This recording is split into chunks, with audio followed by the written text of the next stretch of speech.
Greetings. What follows is a very short audio clip from a recent news story, followed up with some commentary. Disturbing video tonight shows the moments Osceola County deputies say a man threw a dog to the ground at an apartment complex. That suspect is now out on bond tonight. And as WESH 2's Tony Atkins reports, detectives say an inconvenience is what sparked it all. A warning, the video is hard to watch, and we've frozen it before the most graphic parts. So we have a case where a man allegedly takes a dog outside and slams it to the ground.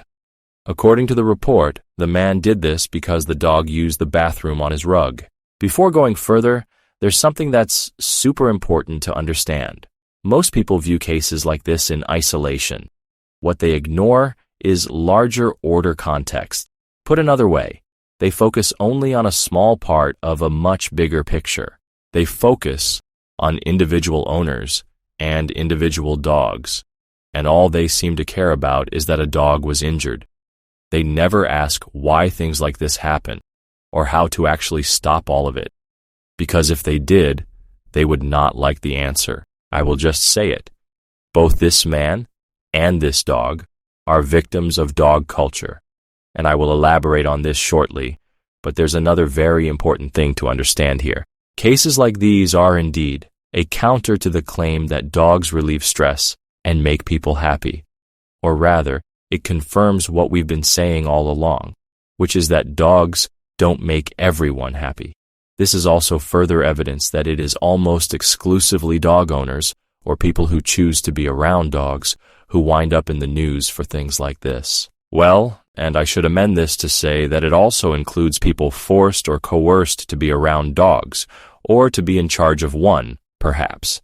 In general, this includes people who are misled or fooled into thinking that dogs will only bring them joy, many of whom do wind up becoming dog owners. But a more specific example would be like a person in a relationship with another person who owns a dog, and this could be any kind of relationship, such as a familial one or perhaps a romantic one, who finds him or herself in a situation where they've agreed, perhaps reluctantly, to watch a dog for a brief period. And they probably have no idea what they are signing up for and would most likely opt to not do this instead if only that option were available. A common scenario is this one. One partner in a relationship owns a dog while the other one doesn't, and also probably doesn't care for dogs at all, although they may not yet have enough experience with dogs to hate them and to know to avoid interacting with them at all, but because dogs, for whatever stupid reason, are important to their partner, the person who doesn't really care for dogs is forced to do one of the following. 1. Have what will likely be an uncomfortable conversation with their dog-loving partner, and which will almost certainly lead to a breakup. Or 2.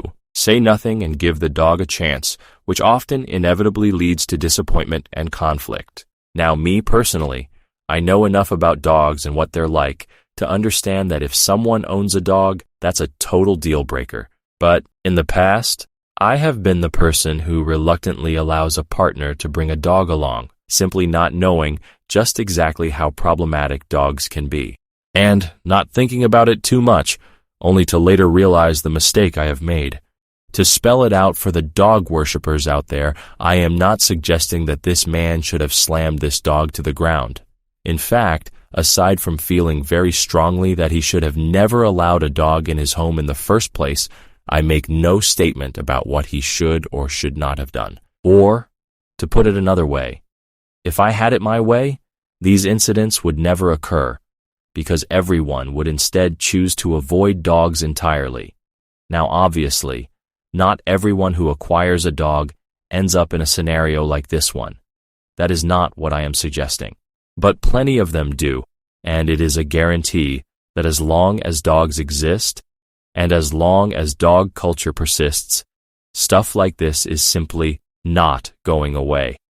This, along with every possible interaction a dog owner or pet sitter can have with a dog, you're going to have to take all of it as a package as long as dog ownership exists. And by the way, this includes cases where people who take on dog-sitting jobs wind up getting brutally attacked by horrendous monsters like the 2 dogs that nearly killed Jacqueline Durand and which did in fact ruin her face and her life. And frankly, I am much more concerned with stuff like this than the welfare of dogs. I just think people need to quit housing and feeding dogs.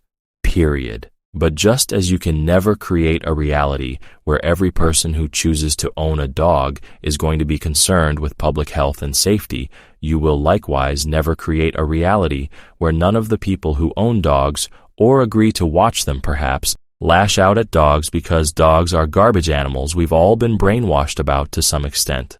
And I should note that due to dog waste generation alone, literally no one who chooses to own a dog is actually concerned with public health. But dog defenders are constantly going on about how the problems caused by the presence of dogs, which they pretend is somehow only down to the owner's choices, can be resolved by training or so-called responsible dog ownership. But again, there is no way to ensure that every dog owner will be like whatever they imagine this to be. And similarly, we will never live in a world where dogs don't frustrate people, to include dog owners. Society at large needs to stop lying to itself and to everyone about how great dogs supposedly are. Remember this case? The one where a Genesee County inmate punched a dog that encroached on his very limited personal space? That happened because someone else literally forced him to be trapped with this intrusive creature.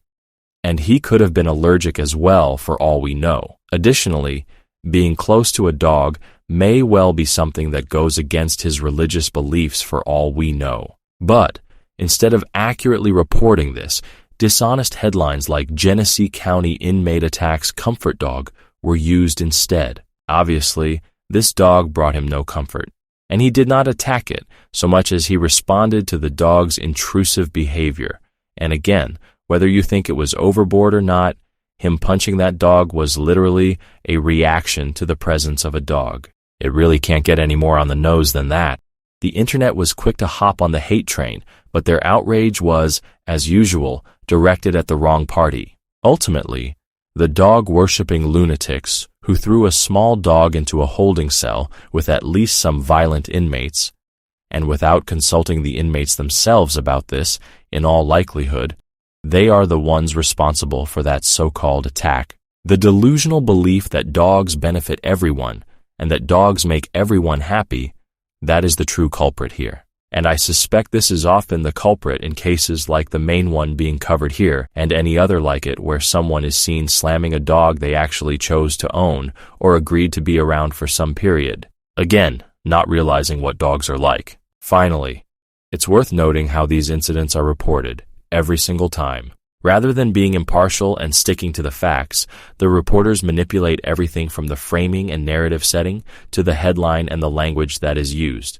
A journalist who is truly impartial would cover all sides and would not be kowtowing to dog owners and dog sympathizers, the way these shills invariably do.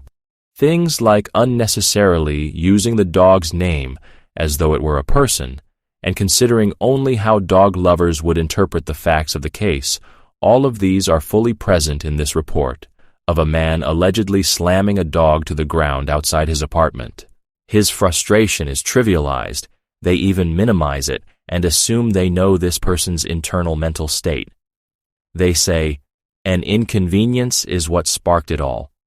I find this very telling. So keep in mind that in the real world, dogs do actually kill people and bite them suddenly and without warning or provocation in public. They intrude on us and bark nonstop in many scenarios, and many sidewalks and grassy areas are absolutely littered with dog feces and urine.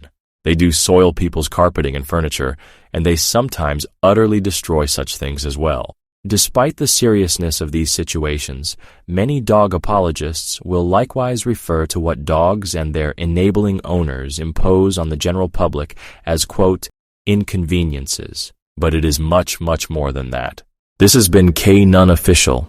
Thank you for tuning in. Remember, stay informed, stay ready. Always speak the truth about dogs, and never say the dog's name. When I go walking, I mind my own biz. Dogs get to stalking, I can't take this